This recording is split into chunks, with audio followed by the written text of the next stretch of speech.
I don't think I've ever met anybody who's been in China who didn't like China. So being able to visit, and now it's very convenient because the only way to get a visa was to come to Helsinki. Then maybe for a family of four, it would mean train tickets, flights, living in a hotel in Helsinki to do the application process. So it'd be about €1,000 on top of your trip. So now when we don't have this, that obviously you'll be able to save that €1,000 and then you spend it in China to do what you want to do, which is obviously opening up a massive opportunity. And I think that people are genuinely intrigued. I once met an old Finnish man and he told me he didn't eat rice. And I thought he was, not politically sensitive. And he told me no, because he thought that he should save the rice of the world for the Chinese people. And I Wow. thought that was the funniest thing I'd ever heard. Okay. But that was his, conception. And I told him, I said, oh, you don't need to worry about that. China is exporting. You don't have to worry about that. And I think that's why this visa-free policy is extremely important.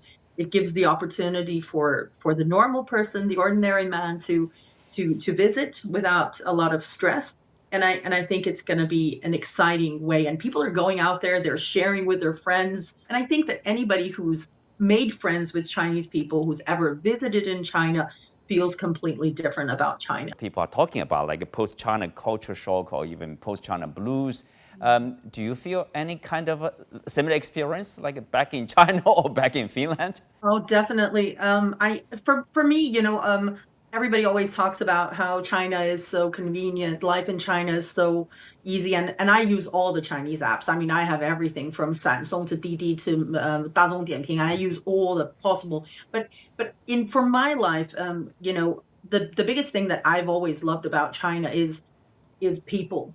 And people and how rich the culture is. You have your so many different ethnic minorities. You have such a rich culture, and the social life is so different from back home in Finland. People are very shy. People don't.